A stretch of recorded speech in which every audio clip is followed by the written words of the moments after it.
Assalamualaikum warahmatullahi wabarakatuh. Shalom. Om Swastiastu, Namo Buddhaya, salam kebajikan. Rayu. Rahayu, Malam ini kita berjumpa dengan seorang narasumber yang luar biasa.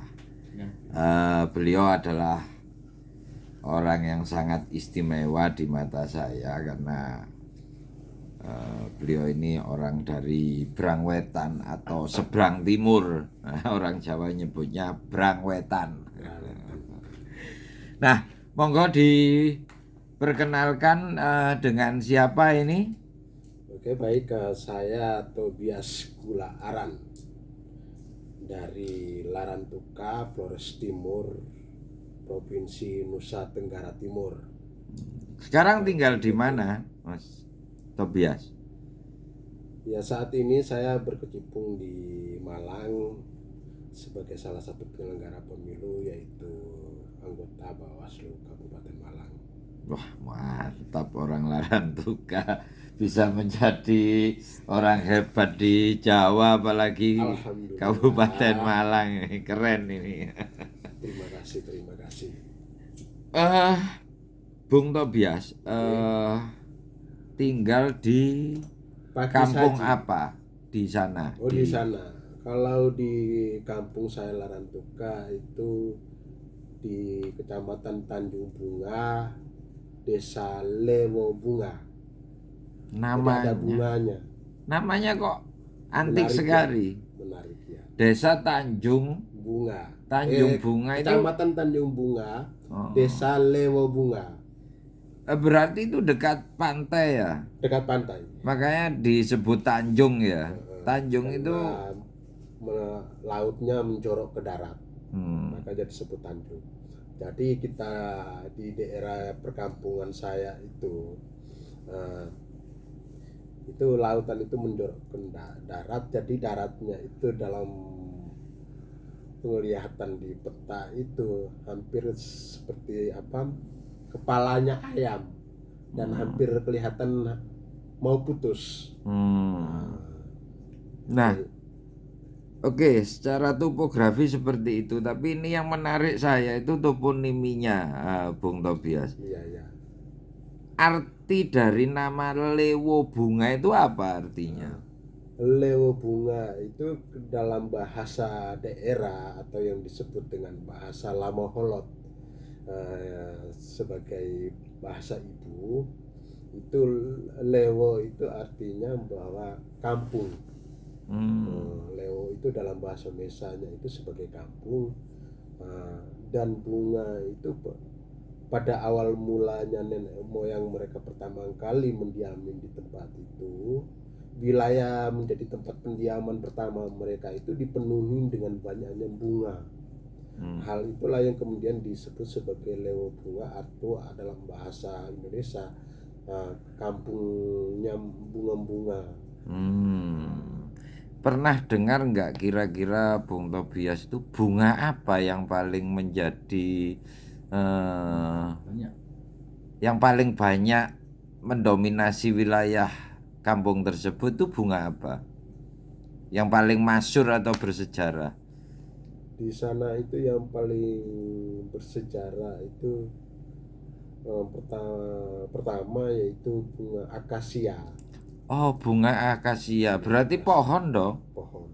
Bukan teratai, mawar atau pohon. bukan? Oh, bukan. Berarti banyak tuh bunga pohon akasia di sana. Pohon akasia itu. Jadi banyak tumbuh di wilayah desa setempat itu atau di kampung itu, sehingga kemudian mereka nenek moyang memberikan sebagai ini sebagai sumber tumbuhan yang dinobatkan sebagai bunga. Nah, sehingga kita di sana itu kebanyakan bunganya itu lebih dalam bentuk tumbuhan pohon yang bersumber dari mungkin kenapa wilayahnya pegunungan ya, dan sulit air bersih ataupun airnya, sumber mata airnya pun minim, sehingga tumbuhnya itu kadang di pohon-pohon. Oh, nah memang begini Bung Tobias, pohon akasia itu kalau sepengetahuan saya itu pohon yang memang dia menghabiskan air. Kalau orang Jawa itu justru menghindari pohon akasia di mana daerah itu daerah berkapur. Makanya orang Jawa cenderung menanam bambu. Kalau bambu itu memang menyimpan air, tapi kalau akasia itu menghabisi air, Bung Tobias. Nah, kalau boleh tahu struktur tanah di daerah Lewo Bunga itu tanah liat atau kapur?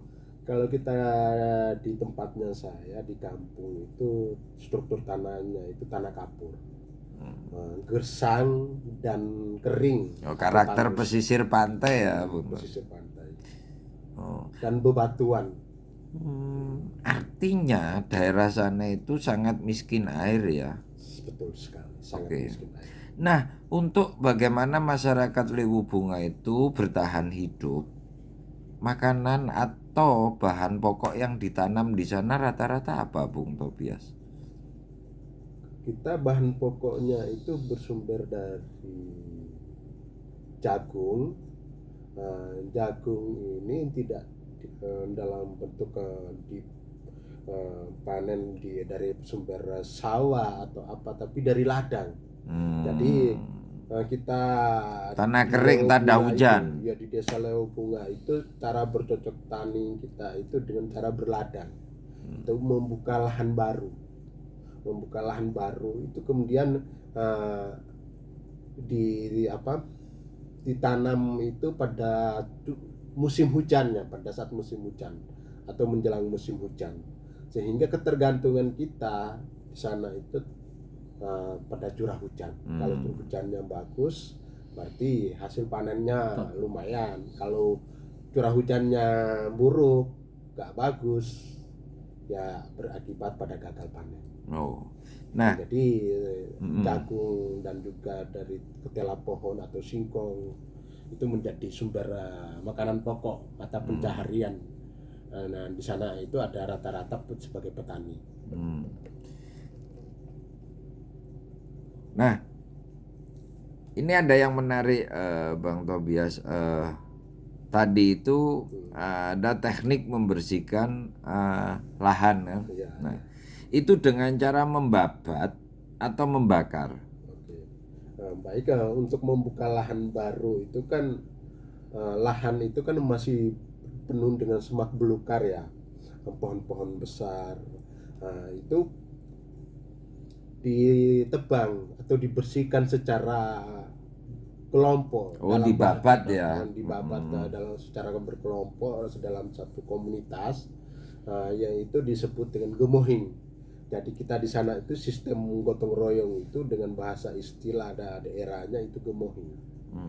Gemohin ya. Bekerja bersama-sama dalam satu komunitas, masyarakat desanya, masyarakat adatnya, sampai pada berapa hektar yang harus dihabiskan dalam satu lahan itu, sesuai dengan batas kemampuan dari si petani tersebut untuk menjaga dan mengolah hasil lahannya nanti. Itu mulai dari dibabat, setelah itu diperkecilkan kayu-kayunya itu, dahan-dahan rantingnya itu dipotong, didiamis berapa bulan, dua bulan, maksimal 2 bulan untuk dikeringkan, proses pengeringan lahan. Ini dahan atau ranting-ranting dari pohon itu, semak belukar tersebut. Kemudian baru sekitar bulan Agustus atau September atau bulan 89 itu baru dilakukan proses pembakaran lahan. Ini teknik pertanian yang sangat kuno Setelah sekali. proses pembakaran lahan, lahan tersebut kan sudah penuh dengan abu-abu. Ya. Abu-abu itu kan sebagai sumber pupuk utama dalam penanaman awal pembukaan lahan nanti, penyemaian bibit pertama kali itu. Sehingga setelah dibakar, diproses pembersihan dahan-dahan ranting-rantingnya sampai selesai, selanjutnya menunggu curah hujannya. Nah, ketika curah hujannya itu biasanya pada bulan November ataupun Desember. Nah, sehingga bulan November Desember itu petani di sana itu sudah menyiapkan bibit yang akan dijadikan sebagai sumber tanaman, baik itu mungkin dari jenis padi maupun jagung ataupun bibit-bibit lainnya. Kalau padi ladang ya. Padi ladang. Itu dengan sistem ditebar apa digejek, apa istilah yang pakai kayu ditancapin terus diisi? Ada dua metode yang kita gunakan di sana. Yang pertama itu ditancapkan dengan kayu yang diruncingkan. Diruncingin dulu. Kalau di Jawa namanya gejek gitu. Kalau di sana apa? Kalau di sana tongkat. Tongkat aja ya. Oh iya. Yang kayak bahasa. Beda ya. Kalau orang Jawa tongkat yang diruncingin namanya gejek. Iya. Kalau di sana tetap tongkat ya. Sebutannya. Ya tadi memang beda, orang Jawa itu apa saja ada namanya sesuai fungsinya. Sudah sesuai. Kalau di sana istilah-istilahnya kan kadang udah campuran jadi. Okay. Terus yang kedua pakai tombak. Tombak itu kita mencungkil tanah dengan cara mengayunkan atau menombakkan ke dalam ke tanahnya. Sehingga dengan kecepatan menombak itu kan tanahnya itu kan akan tercapit dengan beberapa lubang. Terbalik dan mengakibatkan lubang. Jadi seperti kelihatan kalau ada lubang yang dicapik-capik tanahnya itu, sehingga posisi batu kerikil yang memang menutupi itu kan dibuka baru ditaburi bibit padinya. Itu jenis padinya itu kalau udah tumbuh itu setinggi apa, Bung? Tinggi. Di sana itu kalau proses tanamannya itu kalau padi sawah ya tinggi. Padi sawah kan pendek. Beda dengan padi sawah yang memang rata-rata kan rendah dan tidak berdiri kokoh. Nah, di sana yang pertama itu syarat untuk menanam padi di ladang, upayakan jangan terlalu banyak ditaburi benih padinya. Nah, jadi kalau dalam satu lubang itu maksimal ya 10 atau lebih bagus lagi 5 benih bibit. Karena nanti beranak kan ya. Karena itu akan memperkokoh akarnya atau batang pohonnya. Dan tidak berebut cari makanan ya. Sehingga kelihatan nanti dia itu tingginya itu kurang lebih sekitar 90 cm. Ada bahkan sampai jenis padinya namanya apa itu?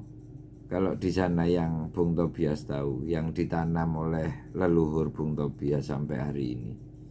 Kita disebutnya di sana apa? Pertama kali itu beras merah. Oh, beras merah ya. Dan beras hitam. Oh, beras merah dan beras hitam. Bukan ketan tapi kan? Pertama kali kita bukan ketan kan? Bukan. Oh, bukan. Nah, jadi ada campuran beras, ada jenis padi yang memang sudah masuk campuran dari luar. Tapi yang pertama kali kita itu adalah beras merah. Yang masih murni ya? Masih murni sampai sekarang, dan yang lebih kelihatan hitamnya lagi itu ya beras hitam yang jadi anak. Nah itu untuk padi ya, untuk padi lah. Untuk jagung itu jenis jagung apa? Lokal kah? Itu jenis jagung lokal.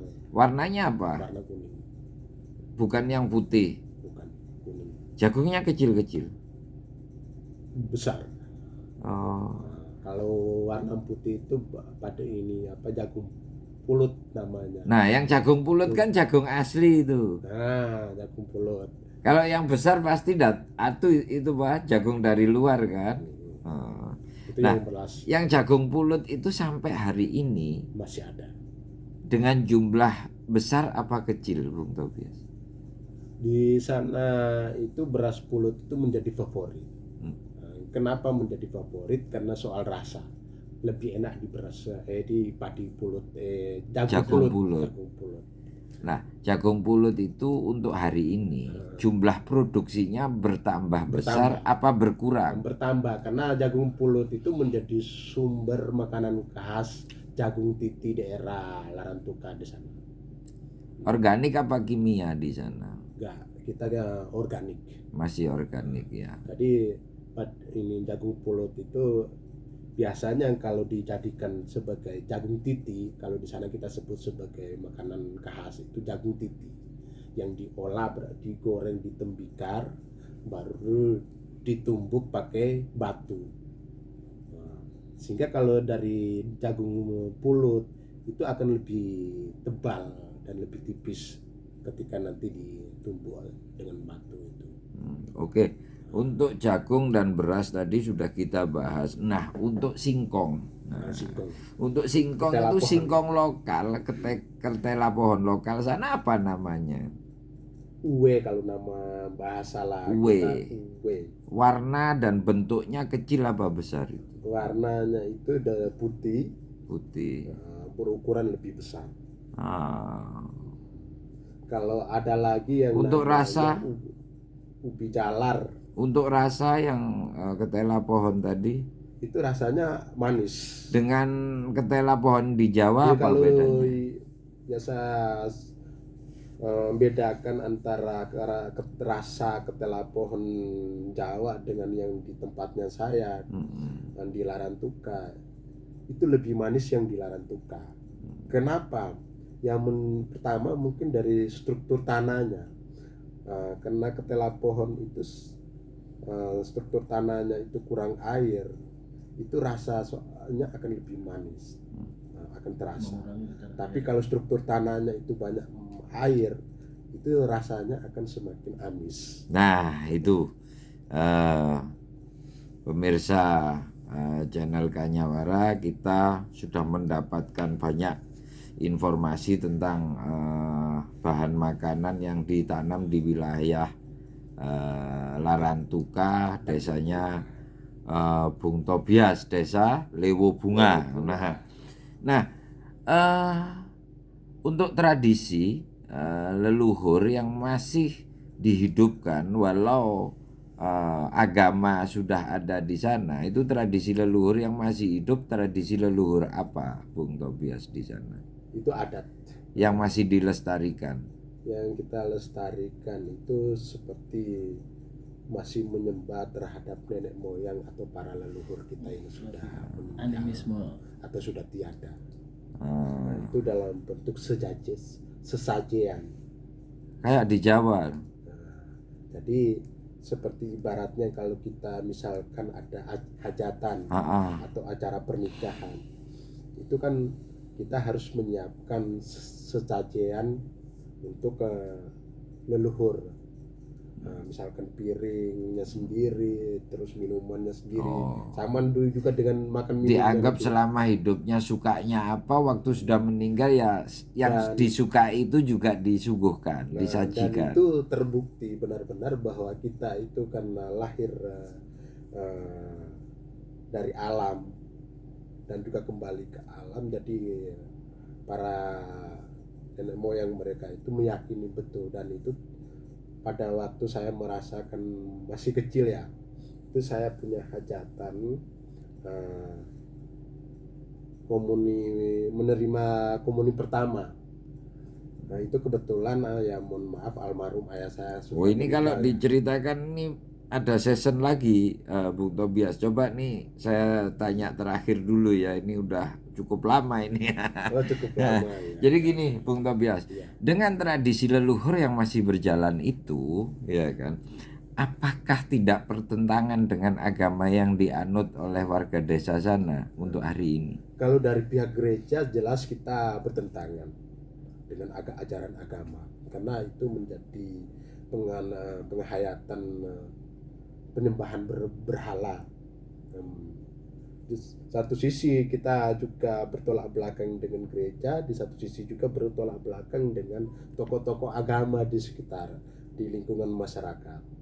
Kenapa? Karena pada dasarnya ya mungkin dari pikirannya tokoh-tokoh agama itu merasa syirik. Kenapa sampai hari ini masyarakat, sebagian masyarakat masih menyembah berhala.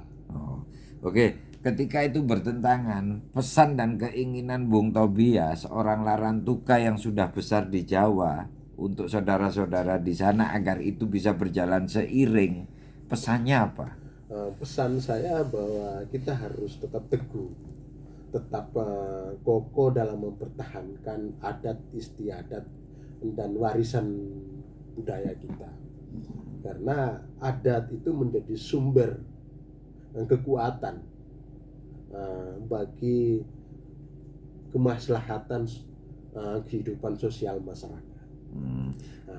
Tetap menjalankan kelestarian adat istiadat, tidak meninggalkan agama yang dipeluk sekarang. Artinya keinginan Bung Tobias itu agar bisa berjalan seiring sejalan. Jadi agama berjalan bersamaan dengan hukum adatnya, agar terciptanya suatu harmoni kehidupan masyarakat.